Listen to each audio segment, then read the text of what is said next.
sa panlasang Pinoy. Tama-tama no, dahil kakaumpisa pa lang ng bagong taon. So okay na okay yung mga pagkain ng malalagkit. Katulad na lang ng ating featured recipe para sa araw na to. Gagamit tayo ng sushi rice dahil magluluto tayo ng sushi bake. Ito yung mga ingredients na gagamitin natin. Japanese rice, asin, asukal na puti, rice vinegar, cream cheese, sour cream, pero optional lang ito Ladies' Choice mayonnaise, furikake, masago, ito yung fish roe o yung itlog ng isda, avocado, ito naman yung kani o yung tinatawag natin na imitation crab meat.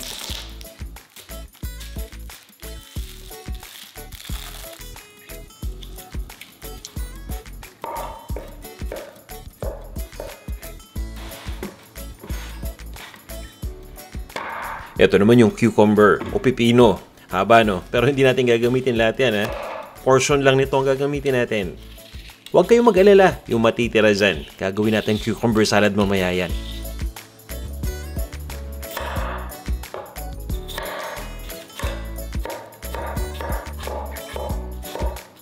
Kung handa na kayo, tara, sabayan nyo na ako dito. Pakicheck din yung kompletong listahan sa description nitong video. Kung ready na kayo, tara, gawin na natin to. Kailangan muna nating i-prepare yung bigas. Isasaing natin yan. Gagamit tayo ng rice cooker para mapabilis. So hugasan muna natin itong bigas mabuti.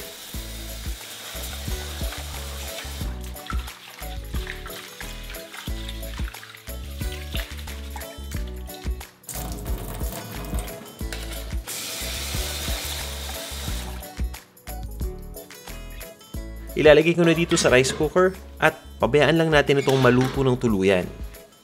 At once na maluto na yung bigas, eto na. Ipe-preheat muna natin yung oven sa 400 degrees Fahrenheit. Kung Celsius ang gamit ninyo, bahala na kayo mag-convert Kukuha lang ako ng isa pang bowl na maliit lang at pagsamahin na natin dito yung asin, asukal, pati na rin yung rice vinegar. Mino-microwave ko lang ito ng 15 seconds para lang uminit. Mas madali yan kasi na makapag-dilute o makapagpatunaw doon sa asukal at sa asin.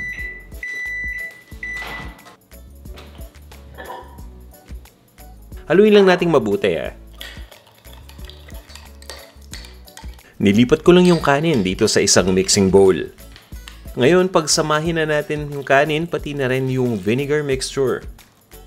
At haluin lang natin mabuti Siguraduhin natin na na-coat na yung kanin ng mixture na to. Kukuha lang ako ng isang baking pan at ilipat na natin dito yung kanin.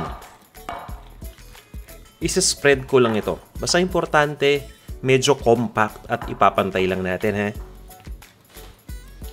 At kukuha lang tayo ng furikake. Maglalagay lang tayo sa ibabaw ng kanin. Itabi lang muna natin ito at i-prepare na natin yung ibang mga sangkap pa. Gagawin ko lang muna yung cream topping. Kuha lang tayo ng isang malinis na mixing bowl.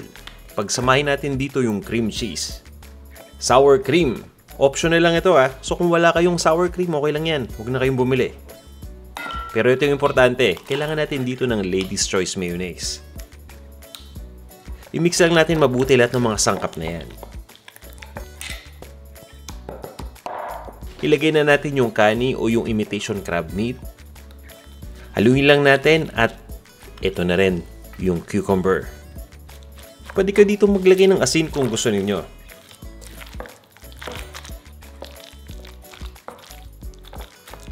At once na mahalo na mabuti, itatap lang natin ito dun sa kanin. So kunin natin uli yung ating baking pan.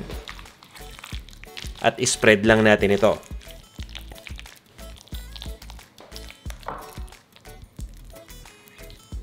Ngayon naman ay lalagyan din natin ito uli ng furikake. So maging generous tayo this time Basta siguraduhin natin na na-cover natin ng furikake yung buong ibabaw nitong ating pan. O yan. Saktong-sakto dahil tamang-tama na yung init ng oven. Na-preheat na natin to. So ilalagay ko na tong ating baking pan sa oven at ibibake ko lang ito ng 18 minutes. Huwag nyo nang tatagalan na baka masunog pa yan. At habang nagbe-bake tayo, i-prepare na muna natin yung ating iba pang mga topping. Meron ako ditong maliit na bowl at eto naman, naglagay lang tayo dito ng resealable na bag. Kukuha lang tayo ng Lady's Choice mayonnaise, mga 4 tablespoons at maglalagay din ako dito ng hot sauce. Bahala kayong gumamit ng kahit anong hot sauce na paborito ninyo. Kumbaga ito yung ating maanghang na topping. At optional lang itong ginagawa ko Hahaluin ko lang mabuti. Papalabasin ko lang lahat ng hangin at isisil ko na tong bag. So itong magsisilbing piping bag natin mamaya. Itatabi ko lang muna to at i-prepare na natin yung avocado. Pagdating sa avocado, kailangan maingat tayo dahil may tendency ito na mag-oxidize o maging brown. Tatanggalin ko lang muna yung laman ng avocado at hihiwain ko lang ito.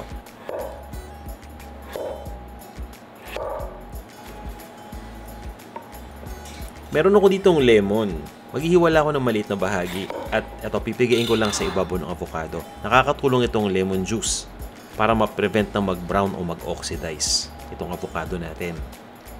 Basta huwag yung dadamayan masyado baka umasim naman ng sobra yan.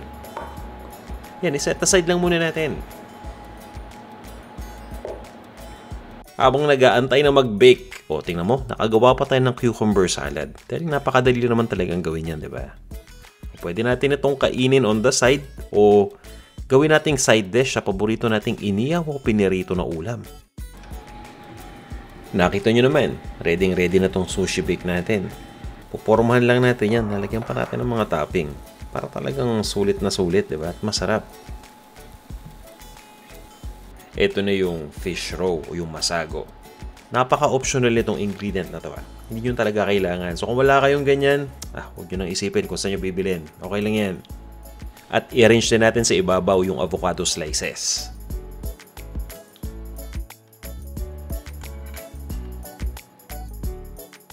Ito naman yung ating spicy mayo.